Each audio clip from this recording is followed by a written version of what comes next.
It's what Prime Minister Netanyahu has wanted for at least 2 decades: to strike Iran's nuclear program and de-fang Israel's longtime enemy. The Middle East is on the brink after devastating Israeli attacks targeting Iran's military structures and leadership killed hundreds of people and sent thousands fleeing their homes. Iran returned fire with missiles and drones, killing at least 24. Why now? Israel says Iran is on the brink of getting nuclear weapons. That's not what U.S. intelligence believes, but with American military intervention on the table anyway, we will take a look this week at whether the conflict is dragging President Donald Trump into another U.S. war in the Middle East.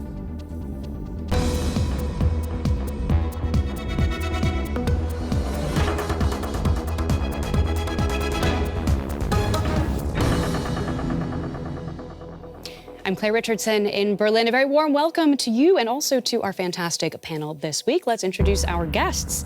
We have Kristin Helberg, a journalist and political analyst who was based in Syria for 7 years, focusing on the Middle East.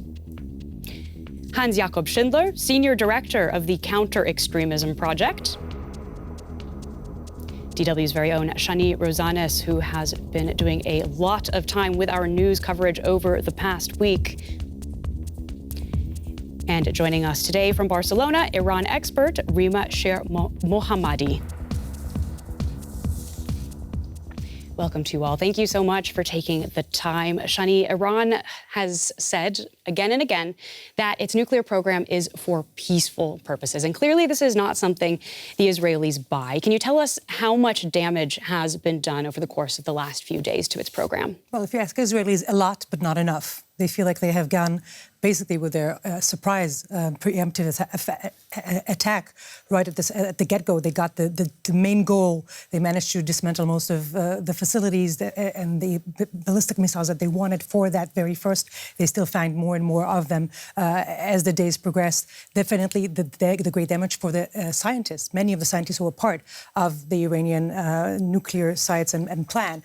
But if you talk about Israel, where it stands on this particular issue of how, what were Iran's intention, we need to keep in mind that just last week, shortly before Israel's attack, it was also the AIEA themselves saying that Iran has had, back then at least enough, more than 400 kilograms of enriched uranium, who could have lasted, had they wanted, we're not sure how close they were, to produce at least 10 bombs. So Israel claims are still, about why immediately and why now are still need to be backed up by more understanding of the Israeli timing. But there is no doubt that Iran was more than just having an innocent civil nuclear plan. Yeah, and yet earlier just this year, Hans, we had the U.S. Director of National Intelligence testifying before Congress that Iran was not building a nuclear weapon, also that its supreme leader had not even reauthorized the program. Trump is dismissing this assessment from the United States' own intelligence. Why do you think that is? Look, there's a difference between intentionality and capacity. The U.S. intelligence, as the IAEA, as many others, have always assessed that, of course, the Iranians had the capability to build a nuclear bomb. All that was missing was the decision. Iran's own officials have said so since December 2020, starting with the Minister of Intelligence, who said, of course, we have all of the parts for a bomb, we just haven't made the decision yet. So, in a way, of course, it was a question of, is this decision going to come? There were some developments in Iran the last 3 months that could be interpreted as furthering their negotiation position with the US, i.e. a speed-up in enrichment, an increase in the number of missile tests in the country until last week. It could also have been interpreted as Iran towards an aim, possibly a bomb. Yeah, toward that aim, right? But it would still, according to many experts, take years for them to have the means to actually deliver a bomb. Well, this is more of an art than a science, right? So until 2003, they were working on a warhead design. They had modified the tip of the Sharp 3 to actually fit an implosion device. So the technical work had been done. It's now a question of, and this is really an art form, how long does it take a country to put the parts together that has never built a bomb before? Are they going to test one or not?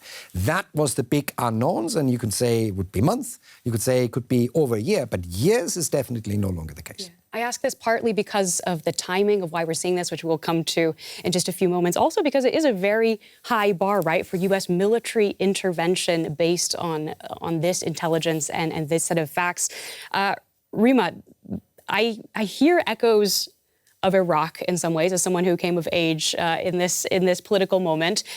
Are we seeing a new war started on false pretenses? You mean by getting other actors involved? I mean by, in the United States, fears of weapons of mass destruction that could then drive the United States into a conflict without a clear game plan and a clear end for it. Absolutely, absolutely so. And I think we've been hearing a lot of rhetorics in the past few days about different kinds of statements that actually don't help in that sense. We've just heard President Trump saying that he's still thinking about how to react, and we also had Khamenei speaking yesterday, and I think everyone is sensing this, and everyone is, at least Iranians have the memories of the 8 years of war between Iran and Iraq still haunting them. So I think everyone is seeing how different actors are moving around in this new geopolitics and basically taking a stand. Many people have been talking also about the silence of Russia in the middle of all of this as a very strong ally of Iran. I think in the next few hours, we will be seeing many new movements, so to say, which will basically help us to have a clearer picture of what is happening. But definitely the threat is there. We should say facts on the ground changing at every moment. So by the time everyone watches this, it could be that has already happened and we have that information. But as we record, Kristin, your thoughts here. The Pentagon has been building up American military forces in the Middle East in the past few days. How consequential would American involvement in this conflict be? Well, first of all, Donald Trump promised not to engage in any war, but to end wars. So this was his promise to make America great again, not to invest its money in the Middle East. So he's kind of breaking this. He's trying to explain now that he was always against the Iranian bomb, and now was the moment to prevent this. The big question is, if you enter a war, how are you going to stop this? What's the political plan behind it? Is it going for regime change in Iran? Is it meaning in the end boots on the ground like in Iraq? I would exclude this for now. But the question is, if you enter this war, if you go inside, the question is, how do the US want to get out of there? And I see that the Iranian leadership itself has no interest whatsoever to be engaged in a direct confrontation with the US, obviously. So the whole question is, will Trump decide for a diplomatic solution that keeps the regime in place, but dismantles to a large extent the atomic threat and the missiles program? Yeah. This is what Netanyahu wants. And basically, it's about who listens to whom. Netanyahu listens to Trump, or does Trump listen more to what Netanyahu wants? For Netanyahu, it's a golden opportunity to finish his long years idea and program and aim in the region. Yeah. Well, we will come back to some of those questions as well in just a moment. Let's take a look at the state of Iran's nuclear program more closely. Israel, of course, having made dire warnings that Iran has reached a point of no return in securing nuclear weapons. But as we've heard, U.S. intelligence painting a different picture. So how close is Iran to actually developing a nuclear weapon? Tehran has repeatedly claimed that its nuclear program is solely for civilian purposes. Israel, however, contends that Iran seeks to develop nuclear weapons and has therefore also targeted its nuclear facilities. We struck at the heart of Iran's nuclear enrichment program. We struck at the heart of Iran's nuclear weaponization program. We targeted Iran's main enrichment facility in Natanz. We targeted Iran's leading nuclear scientists working on the Iranian bomb. Israeli military photos show that many nuclear facilities in Iran have been damaged, but not completely destroyed. This would require specialized bombs, which Israel doesn't possess.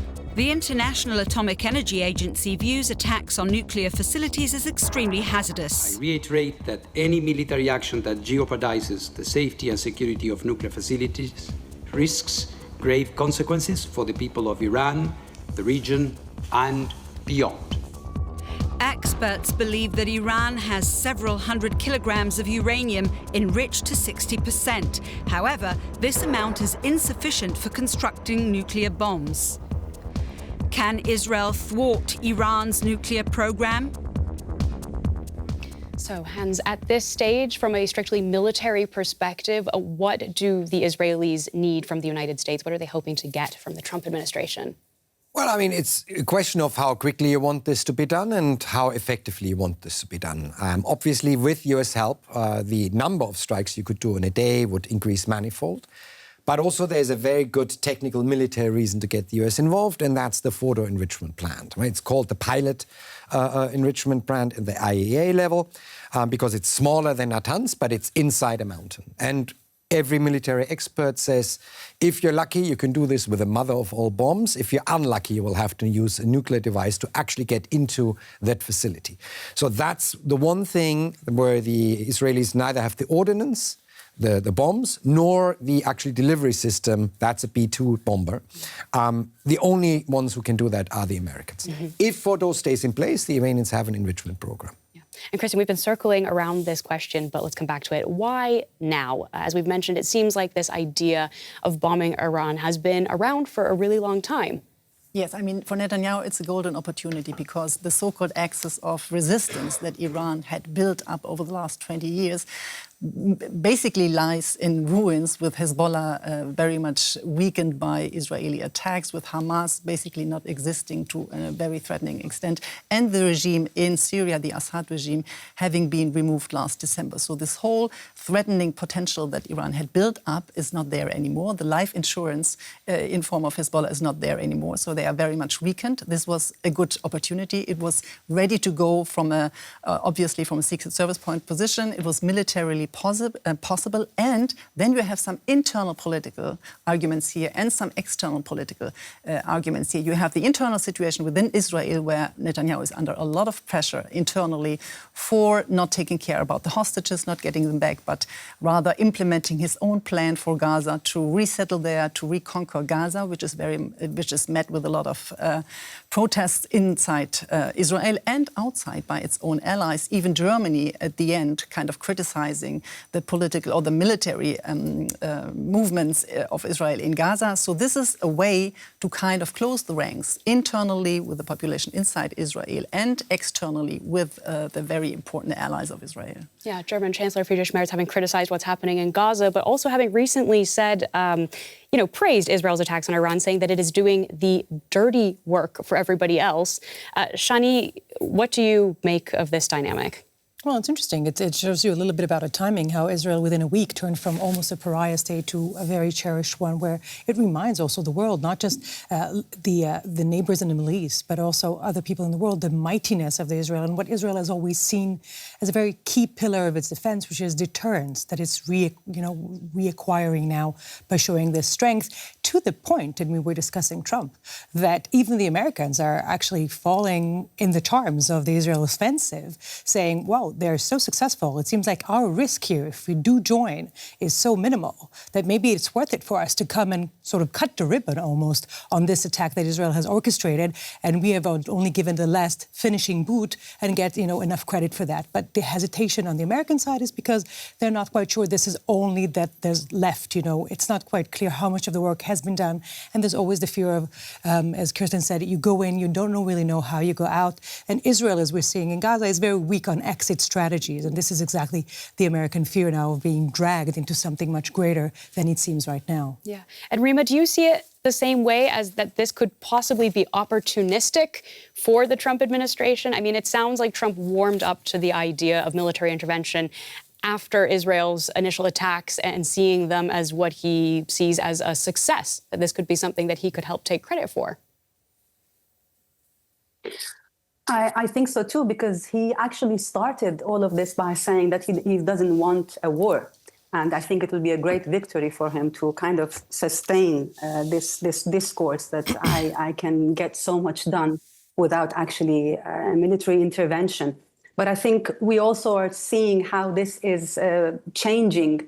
Actually, within hours, it changes, and it kind of gives the impression. I would like to go back to what happened yesterday, because it seemed like everything was actually very clear. But I think with Khamenei coming and partially speaking and partially his words were read by someone, I think something has changed there. And I think basically what is at risk right now is what will also happen in the meeting that will take place next Friday.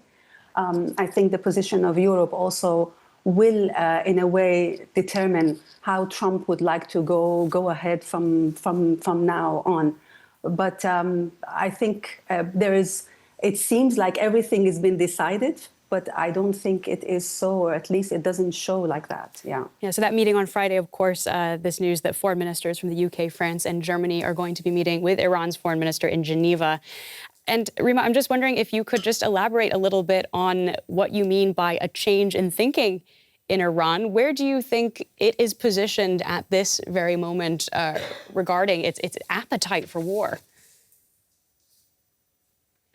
Well, let's see what happened just now with attacking the hospital in southern Israel, for example. I think many analysts I was reading, they were saying that this is a way that in which Iran is, in a way, it's trying to attract the attention of the international community by saying, okay, let's do something before this escalates. By targeting clearly civilians and a hospital. It's like a subtle way of asking the same idea that President Trump was saying, that they've asked me to come here and to speak to me.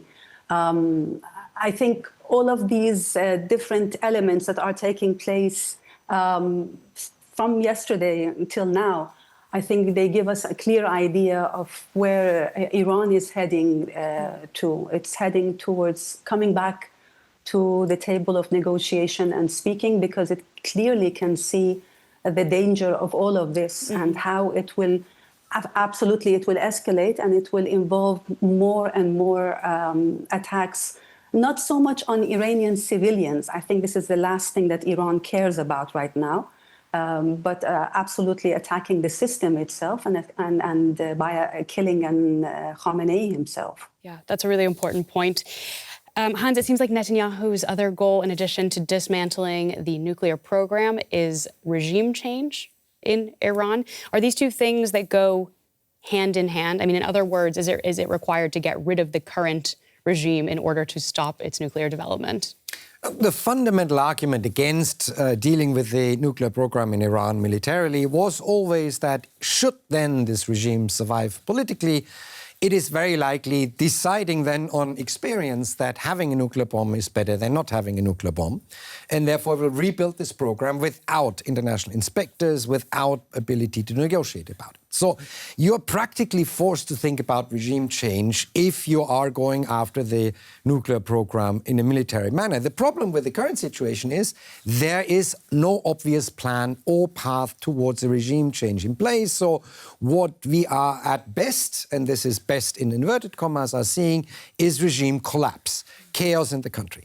And that's pretty much the worst outcome for the country, but also for the region. So step one, well planned, well executed. Step two, 0 out of 10. Yeah, and when Hans says worst outcome for the region, if you see regime collapse, what would some of the consequences be if we were to see the regime fall in Iran? I mean, first of all, this would be devastating if the US joins in and attacks not only these facilities, but even maybe more infrastructure. We are seeing that the Israeli understanding is, for example, to attack news channels, to attack the inert energy infrastructure. This has major repercussions on the society. And I think the rather naive plan of Netanyahu is to weaken the regime to an extent that then the people of Iran would take over and start a revolution. But you cannot create a revolution by starting a war from outside, because people are now busy with fleeing, they are busy with surviving.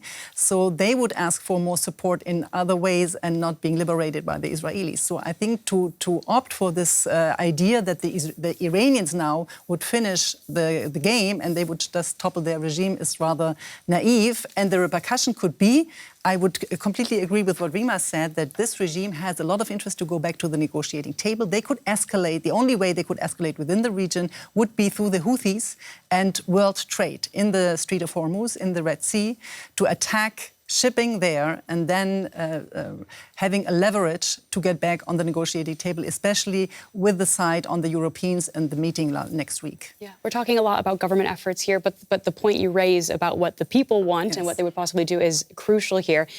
Let's start with what it looks like in Israel. Shani, is there public support behind these Israeli operations attacking Iran? We're seeing now the first polls a week in, and we're seeing great support. There's around 75% of Israelis who are supportive of this war, unlike the numbers we see for Gaza, for example. And more importantly, for Netanyahu, we see that the majority of Israelis trust him to have decided to launch this attack based on Israel's defense needs and not for any other reasons, which is, again, very different than how Israelis see his decisions on Gaza. So for him, at a certain point, it's helping redeem himself sort of as a defender of Israel, as he always wants to be seen. But it doesn't change the political map in any way. He still doesn't manage, had there been elections tomorrow, he would still not get enough votes. But I'm sure he's happy for this boost, and I'm sure if we end up having any political scenario where elections are on the table, there's still enough time for Netanyahu to find a way to get his upper end. Yeah, and let's look at the situation in Iran with Rima. Interesting tensions among both Iranians in Iran who are anti-regime and many members of the diaspora, right? I mean, even many who would like to see the regime gone. Are they happy to see Israel intervening here? And would they be happy to see the U.S. get involved? As you said, it's completely divided, and it's actually a friend of mine was saying yesterday that it's even morally challenging these days because you have people who are actually sending videos. I was really shocked at the amount of video footage that is being shared in social media where Iranians are saying, yes, go ahead, bomb this place, referring to the ministry, to one of the ministry buildings in Tehran. And at the same time, others talking about this humanitarian crisis that is taking place in the country with no internet. And since yesterday, we don't have internet in Iran.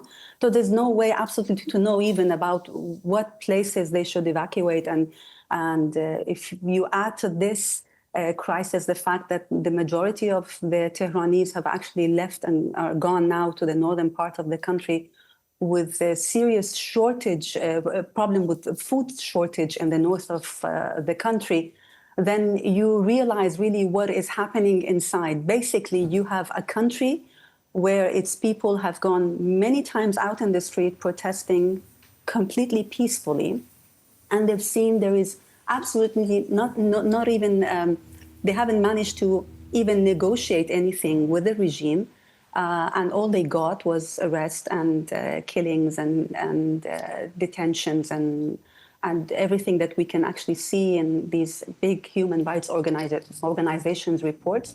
And so they see there's no other way but basically weakening this system, and this completely collapse in the regime will allow this to happen. But then at the same time, you see the humanitarian crisis and you say, well, as a society, we don't agree with war.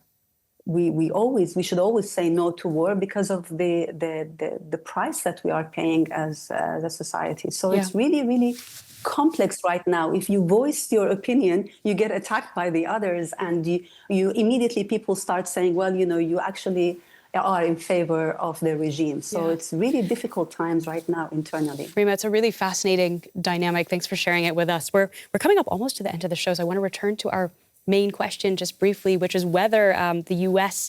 will stay out of this conflict. Hans, do you think it's going to be dragged into another long-term war in the Middle East? Look, I mean, the decision has not been made. President Trump said, no one knows what I'm going to decide. I would add, neither does he. Neither does he. So it is really a question of, are we taking the risk of this nuclear program being damaged, set back by a couple of years, and then being rebuilt with the regime in place? Is this what the Americans find acceptable? Is there a diplomatic off-ramp? That is really hard to see at this point. It's great that the foreign minister wants to meet. I cannot see that the Israeli side at this point is willing to stop these attacks. Neither would it make sense, because at the moment they have not set back the program more than a couple of, at most, a year, a couple of months, a year. So they need to continue if this is supposed to have made any sense at all. So it's really hard to say. One can hope that there is a smart outcome to this. But with this particular US administration, You just don't know. And Kristin, just how much potential do you see for a regional conflagration if the United States goes in? Will this really spill over and make it difficult for the U.S. to get out, just briefly?